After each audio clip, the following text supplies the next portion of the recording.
네, 안녕하세요. 방문가 강남학원 김하영 강사입니다. 민법 준비 기출특강 기본편 제44강을 진행하겠습니다. 교재 세 종류 구입할 수 있습니다. 먼저 민법 합격서 요약집이 있고 이 강의 꼭 두세 번 이상 들으셔야 됩니다. 그 다음 준비 기출특강 지금 진행하는 거죠. 다음 민법 강의 노트가 있습니다. 세 권을 동시 구입하시거나 두 권을 동시 구입하시면 할인 혜택이 있어요. 아래 계좌번호 입금하시고 핸드폰 문자로 아래 네 가지를 정확히 적어주세요. 특히 과목도 꼭 적으세요. 민법, 종교사법 적어주시고 교재 이름까지 적어주면 감사하겠습니다. 이 시간에는 매매계약을 공부하겠습니다. 먼저 기출문제집 175페이지입니다. 1번 매매설명 틀린 겁니다. 1번 매매비용을 매수인이 전부 부담한다는 약정은 특별한 사정금리나 유효죠. 계약법은 임의규정이라 원래는 쌍반 균분 부담하지만 매수인이 전부 부담한다. 약정 유효입니다. 임의규정이라 약정이 더 유효하죠. 자, 2번 지상권은 매매가 뭐죠? 동그라미 치시고 양도죠.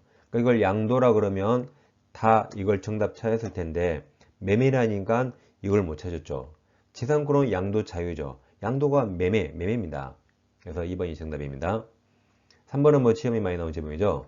매매 목적물 인도와 동시에 대금을 지급할 경우, 자, 인도장소 돈 넘쳐요. 인도장소 마트. 우리 아이스크림을 살 때 돈 어디서 주죠? 마트가 인도장소죠. 인도장소에서 대금 지급합니다. 자, 이어서 과실계속을 공부하겠습니다. 강의 노트 오른쪽에 써드리죠. 229페이지에 있습니다. 먼저 587조가 있는데 이 587조를 읽어보면 매수인이 매매대금을 지급했단 말이 없습니다. 그래서 이 법조문의 전제는 매수인이 매도인에게 대금 지급하지 않은 걸 전제로 써둔 겁니다. 그럼 조문 봐볼까요? 자, 매매계약 있은 후 인도하지 아니한 목적로부터 생긴 과실은 매도인에게 속한다. 그러니까 이게 매수인이 대금 지급했단 말이 없습니다. 그 다음 문장 매수인은 목조물 인도받은 날로부터 대금이자 지급해야 한다. 두 번째 문장도 매수인이 대금 지급했단 말이 없어요. 그래서 이 587조는 매수인이 대금 지급하지 않은 걸 전제로 쓴 겁니다. 즉, 각 물건을 을과 매매했습니다. 매수인이 돈 안 줬습니다. 그럼 매도인도 물건 인도하지 않겠죠. 그럼 이 물건에 생긴 과실, 월세가 나온다면 월세 누가 먹어야 될까요? 갑이 매도인이 먹어야겠죠. 여기 첫 번째 문장. 매매계약 있은 후에도 매도인이 인도하지 아니한 목적물이죠. 이 과실은 매도인에 속한다. 왜 그래요? 매수인이 돈 안 줬으니까. 그 다음 다시 오세요. 갑부동산을 을과 매매했어요. 매수인이 돈 안 줬습니다. 근데 매도인이 먼저 물건 인도해 줬습니다. 그럼 이 물건 누가 사용수익하죠? 을이죠. 그럼 사용수익 대가가 과실이라 과실은 을이 취득합니다. 대신 을은 아직 돈 안 줬잖아요. 을은 물건 인도 받은 날로부터 나중에 돈 줄 때까지 이자를 가산해 주면 가백에 큰 손해가 없을 겁니다. 이게 법조문 이게 두 번째 문장이에요. 자, 매수인은 목조물 인도 받은 날로부터 돈 안 줬는데 인도 받았죠. 그때부터 대금 지급하면 되겠죠. 그래서 이 법조문은 매수인이 대금 지급하지 않은 걸 전제로 쓴 겁니다. 그럼 여기 하다는 법조문에 없는 겁니다. 갑부동산을 을과 매매했는데 매수인이 대금 지급했습니다. 그러니까 이건 법조문과 상관없는 거죠. 근데 매도인은 아직 물건 인도하지 않았어요. 그럼 이때 생긴 과실을 월세는 누가 먹어야 할까요? 매수인에게 줘야 공평하죠. 이게 대법원 판례입니다. 왜냐하면 갑은 돈을 먼저 받았으니까 갑은 이자 수익을 취득하죠. 그럼 과실을 을 줘야겠죠. 대법원 판례입니다. 다음에 네 번째 사례는 우리나라 어떤 책에도 없고 오직 저만 이거 설명드린 겁니다. 갑부동산을 을과 매매했는데 매수인이 돈 줬습니다. 매도인도 물건 인도했어요. 그럼 두 사람은 앞으로 얼굴 볼 일 없죠. 을은 돈 주고 갑은 물건 넘기고. 그럼 이동안의 과실 당연히 을이 취득하죠. 을.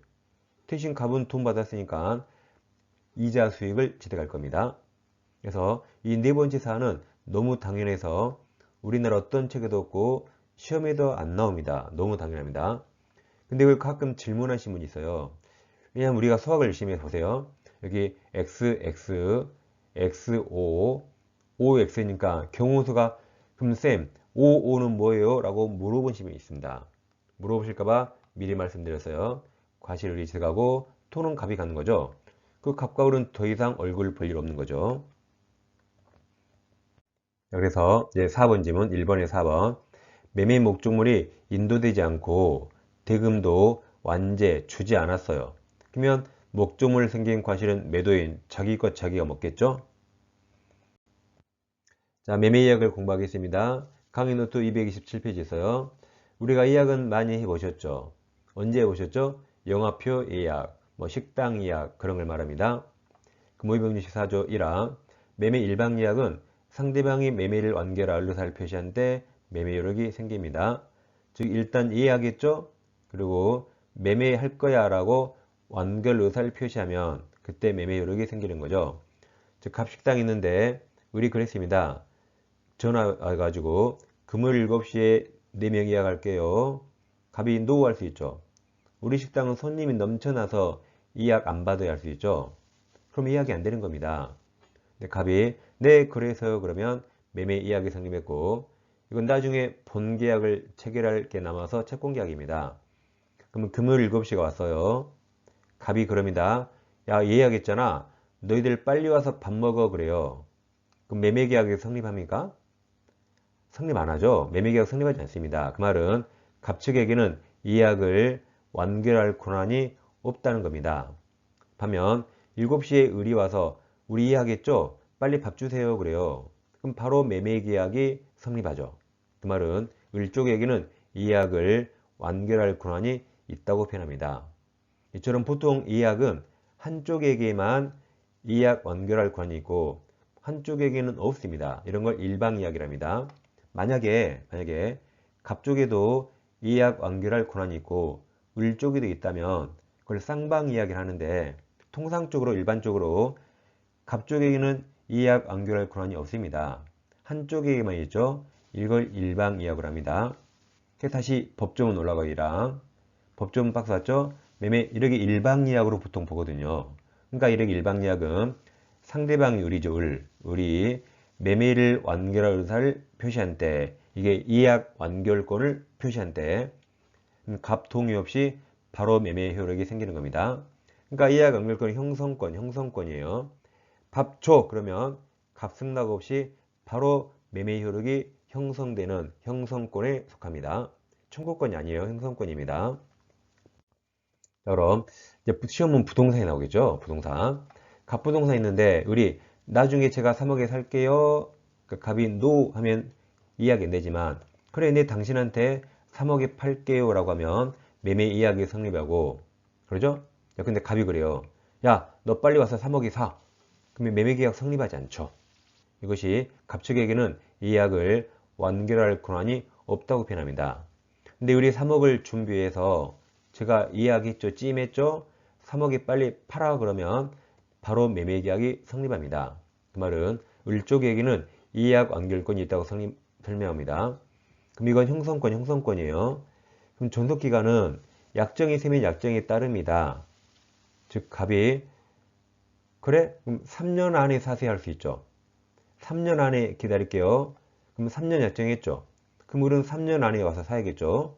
우리 막 100년 지나서 사면 될까요? 안 되겠죠. 이렇게 행사기간 약정이 있으면 그 기간 내에 행사해야 됩니다. 근데 약정이 없으면 자 형성권은 제척기간 걸리고 그럼 보통 10년입니다. 그래서 예약이 성립한 때부터 10년 내 행사해야 돼요. 10년 내. 그래서 이 계산 좀 물어봐요. 이 매매 예약 성립한 날 3억에 살게요. 그때부터 적어도 10년에 사줘야 돼요. 100년 지나서 사면 안 되겠죠. 그래서 자 청구권은 소멸시효에 걸리는 것이고 형성권은 소멸시효가 아니라 제척기간의 문제입니다. 통상 10년이에요. 그래서 청구권은 제척기간하고 전혀 상관없어요. 청구권은 소멸시효에 걸리는가 안 걸리는가. 그럼 청구권이 채권적 청구권과 물권적 청구권이죠. 그럼 채권적 청구권은 10년 소멸시효 걸리죠. 근데 소유권에 기한 물권적 청구권은 소멸시효 대상이 아니죠. 이렇게 청구권은 소멸시효 대상인가 아닌가입니다. 제척기간하고 아무 상관없어요. 반면 형성권은 제척기간과 연관이 있습니다. 이렇게 통상 10년입니다. 자, 문제 풀어볼까요? 그래서 자, 1번은 5번 지문, 1번에 5번 당사자 사이에 행사기간을 정하지 않은 매매 예약 완결권은 자, 가로쳐봐요. 그 예약이 성립한 때에 맞았고 10년 동그라미 제척기간 10년에 걸리는 거죠. 5번은 맞았습니다.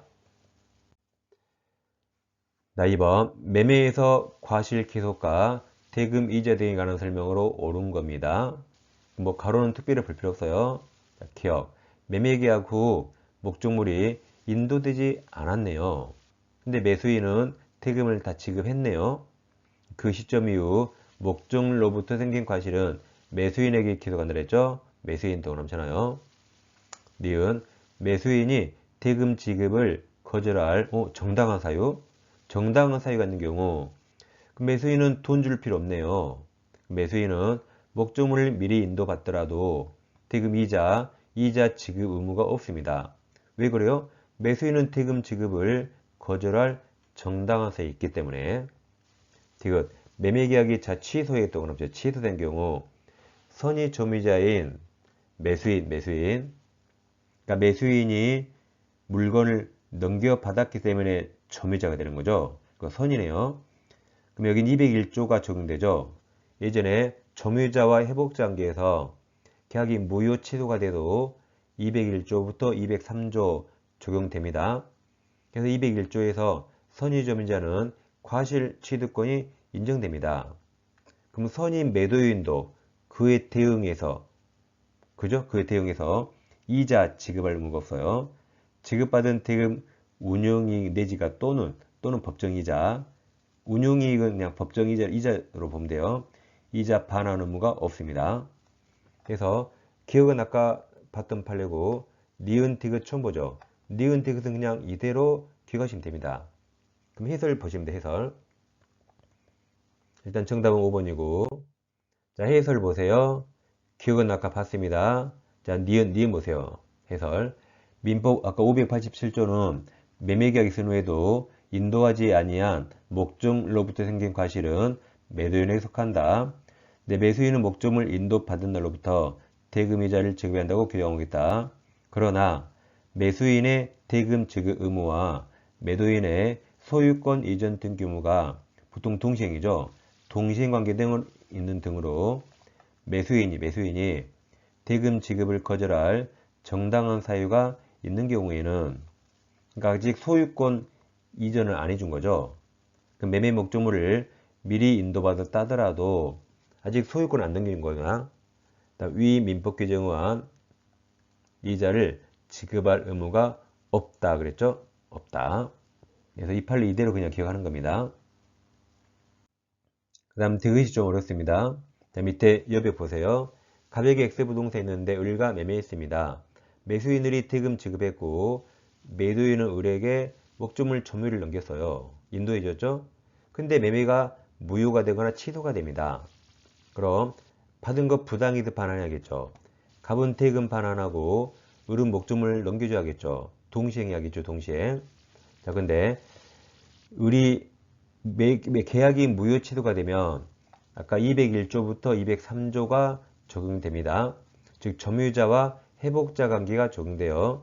그래서 201조에서 만약 을이 선의 점유자라면 물건을 넘길 때 물건만 반환하면 되고 과실은 선의 점유자 을이 취득합니다. 그러니까 목적물로 넘겨주고 과실은 넘길 필요 없어요. 그럼 이제 갑은 어떻게 할까요? 법이 없지만 갑도 선이었다면 갑은 대금 반환할 때 이자 줄 필요 있을까요? 이자 줄 필요 없겠죠. 을도 물건만 넘기고 그럼 갑도 대금만 넘겨야겠죠. 을이 과실 안 넘기니까 갑도 이자를 안 넘겨야겠죠. 이게 공평하다고 본 겁니다. 다시 해설 디귿 쌍무계약이 취소된 경우 선의 매수인에게 민법 201조 이게 점유자와 해곡관계 이게 적용되어서 과실 취득권 인정된 이상 그럼 선의 매도인에게도 그다음에는 중요하지 않고 대금이자 대금 운용이익 내지 법정이자 반환을 부정하면 형평이 맞습니다. 즉 을은 물건만 넘기면 돼요. 값도 대금만 주면 됩니다. 자, 이제 3번으로 오세요. 매매계약 틀린 겁니다. 1번 매매 목적이 된 권리가 타인에게 속한 경우에도, 즉 타인 권리 매매고 이것도 유효입니다. 그래서 매도인은 유효니까 그 권리를 취득해서 매수인에게 이전해야 되죠. 이건 다음 시간에 공부할 겁니다. 2번 매매계획에 관한 비용은 특별한 사정이 없는 한 당사 쌍방이 균분 부담하는 거죠. 3번 담보책임 면제특약, 이거 유효죠. 매매는 다 임의규정이라 특약 유효. 특약이 있는 경우에도 매도인 알면서 고지하지 않은 하자에 대해서는 이땐 책임 면하지 못한다가 584조입니다. 다음에 할 겁니다. 이거 4번 목적물 인도와 동시에 대금을 지급할 경우 특별한 사정이 없는 한 대금 목적물, 자 인도 장소 마트, 아까 마트에서 지급하라 그랬죠. 5번 당사자 일방에 대한 의무 이행 기한이 있는 때, 일방에게만 있네요. 그럼 상대방은 기한이 없네요. 그럼 상대방의 의무 이행에 대하여도 동일한 기한이 있는 것으로 추정한다. 그래야 공평하죠? 공평합니다. 정답은 3번이고 4번 다음 유물계약, 그럼 무조건 계약금계약이죠. 다음에 공부할 겁니다. 5번 갑은 그 소유 X부동산에 관해서 을과 매매 일방약을 체결하면서 이약 안결권은 을이 가지기로 했네요. 그 20년 내에 행사하기로 약정했습니다. 그럼 이약 안결권은 형성권이고 행사기간은 약정 20년 있으면 약정에 따릅니다. 약정에 따라요. 자, 옳은 겁니다. 1번 을이 이약 체결 시부터 1년 뒤, 빨리 했네요. 1년 뒤 이약 안결권을 행사한 경우 매매는 다음 소급이 없어요.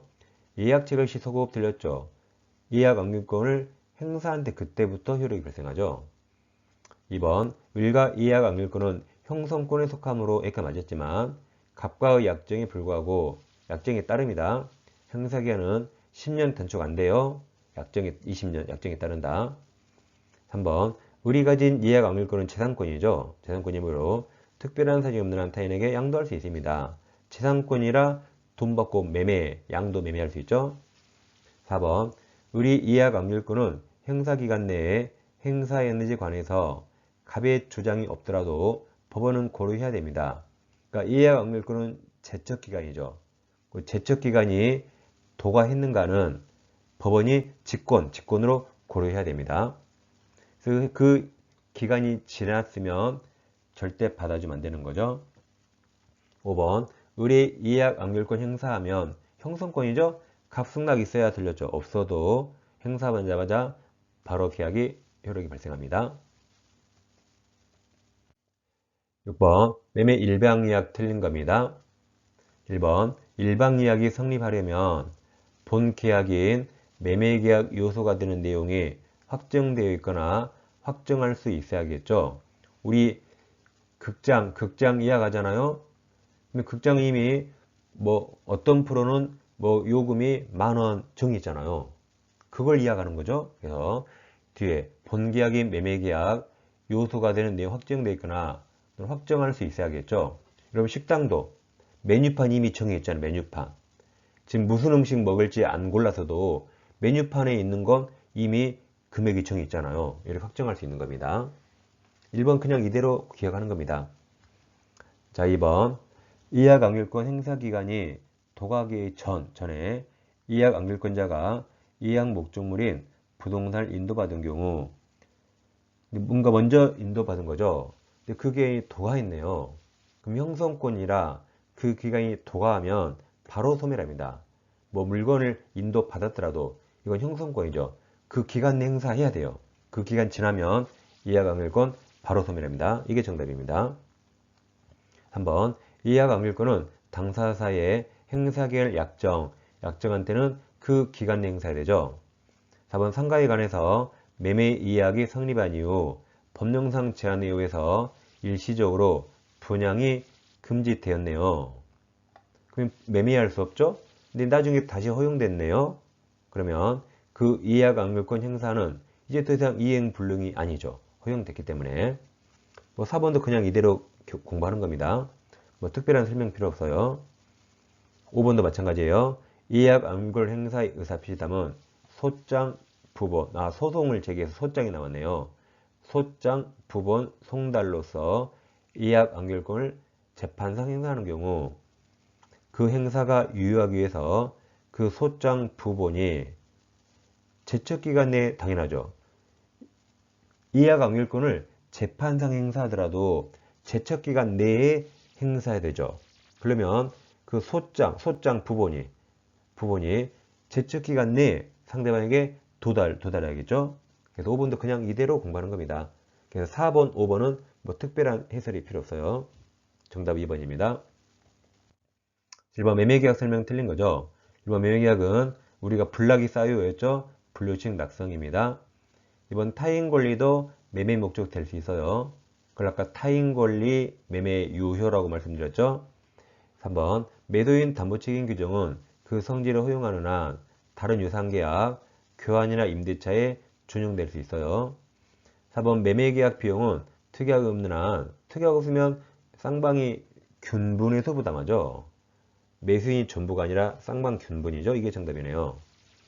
5번은 다음에 할 텐데 경매 목적물에 하자가 있는 경우 매도인은 물건하자, 물건으로 인한 담보책임 지지 않습니다. 다음에 할 텐데 경매에서는 물건하자는 담보책임 나오지 않아요. 경매에서는 권리하자에만 담보책임이 나옵니다. 정답은 4번입니다. 자, 민법 이론 강의 꼭 두세 번 이상 보셔야 됩니다. 그리고 합격해서 계속 반복해 보셔야 돼요. 다음 정기사법 우리가 85점 맞아야 되니까 이론 강의 보시고 합격서 요약집 계속 반복하셔야 됩니다. 아무튼 반복이 가장 좋은 합격의 방법이죠. 자, 저는 다음 시간에 찾아뵙겠습니다. 감사합니다.